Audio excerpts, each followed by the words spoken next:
Son parmi eux, ils ont dans Rodon, Chotel, Ibata Hamazani Deote, que l'on relou.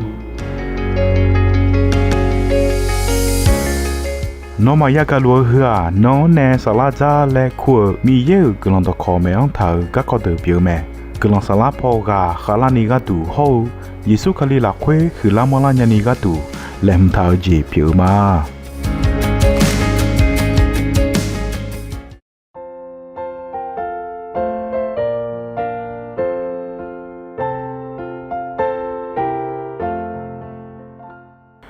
Yogana lo cho yani yogana lo to chapuma ina ana we si bala sin no me ina de ti ko lo ga yugula ga tu ga ko ko ma gulong bo bao le tha tha ma ina atu ti ko lo ga yugu ga tu se do tha jalia de ni la sa ba sambo yo hu se ko yo za ko ne che sumo ko ni me hơ lúa bồ thảo mẹ khơi na yuda mi khong la khơi kha jo cho hà to lúa song pa asa khu ửa bò sa ne la mâm mờ cho mừ ga gỡ khá lô hậu ta khó tử bà đô ga tủ đỏ biểu mẹ khá lô hậu ta khó khơi tử ghê bà mờ hậu mi giả phá mờ cho mừ ga ayoma gỡ mẹ ayam khơi yam mi yega tu nghe đâu hananiga sompa asa joga yo hơ lúa enel mẹ no mi ye biểu sompa mi yon no ma we suli sompa no la je shao mi nè i salila sompa guma de no la nè che zơ mẹ Suda cho hà hậu, Libya cho hà tử, mong la lò hậu, mong diệu ye, wo mia ni gu ma tử, jo ma nga lo. Ho son pa mi yon, no will mi nè, ayo ma no ga leu ma nga lo. Mi ta do to luon son pa mi ye, yo mu pa ho luo. Ayon sa gia gì ở thượng gà bị lúa mẹ nó yo mù phải mà sa nữ ni khuê lúa lẹo mi nè ino nè a tông béo mẹ hu po để đa lì nghe nó mion lù gu ya đỡ té đò khuê đò bà đa nè sa nữ ma phê đư lao mi ye ga tu nghe tông khuê gắng thong đồ mẹ khuy nghe nè đồng béo cho hạt thì pana tưởng asa yo khai khen nè khan nè mẹ asa u lâu ayam la khuy khá biểu lâu gác có được đồng bé ga nè asa sa gác cơ ni yuda song pa được hậu isalila song pa được gác có bộ thảo là sa ba song bộ la khuy bộ on thảo mẹ asa song pa gỡ sum se we ho ti huo a khu na go bata ne ayo khu ku yu me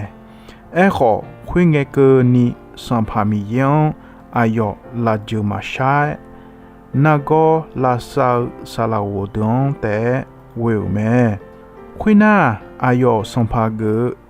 che ti ho ke la nghe ayo zi de ji me ayani do na she te che ho ga yudo ni ga che cho ha de ayo ma ne nu tha ya me ti po ti ga jo aga ga kha zenga le me ne ji pi me la du ngo che ga ho du le me kha le cho ha de la khwe aga ga kha zenga le bidola gato bia me mi ye yo se khonse ti chua ayo ga khadu ga ko me ho ayo gang ayo ajwe yudo me ne la tha go jo hude chi ji chi pa mwe ayo ga bimola ma nga mianu khote ti te la khwe no ma yose bi palao ayo bao menela manga umyo ga umje chote shum yudo menela manga khoi loe ma umni ayo we ka je la khwe ayo nuga sa che la khwe a de loe ge shaza zonza de radu mi cha do to luon son pami ye yomu pa ho luo ayon sa ja zi de on ga bi luo me mi ye ga kha bao on ga ko bi mo la ja jali pha dum tu lo ni do tsu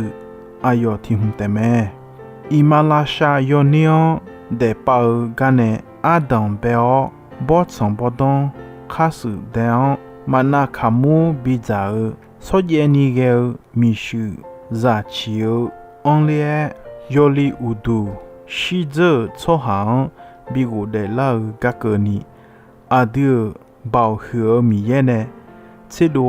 kha mu ja ayo ga we o ayo cho ha de ge lang bi ne ha long bo sa ne o ho phi ne me adu yo de ga sha zong ji ke ling ye ayo ga kha adu bi mo me le si tu adu ga du ayo ga bi mo la o cho ba la nge ayo yo se khon se o ja chu tha nge song pa o nga yo de nge lo ji ga du no bao cho mi le mi ne gu long hu mia nga ga ba lu nge no la du nga lo phi ho phi o kha kho ne la nya me ne la mi ye ne sa ja kha za tha ji na khong pho ayo cho gon nu ga ho bao ya lu me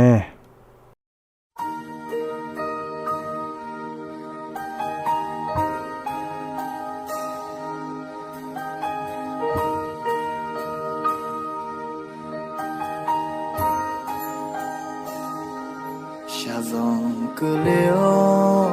nga usala gabala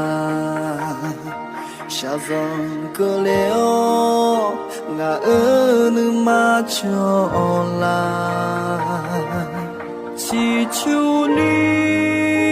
hoga nga nong do lu ma no e one nga cho ba la ga no nga thua go cho du yo nya la no nga thua la sha i lu ga le a khala nga ne no jo lu mi ne no nga nga hu je byo ji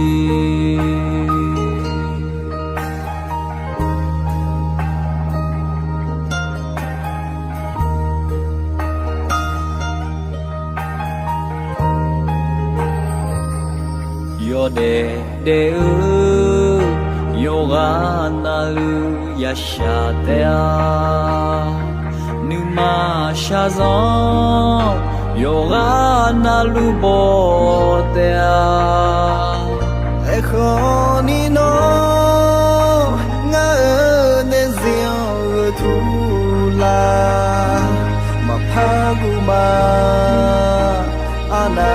ni ya sha ho no nga ga tu go jo du yo nya la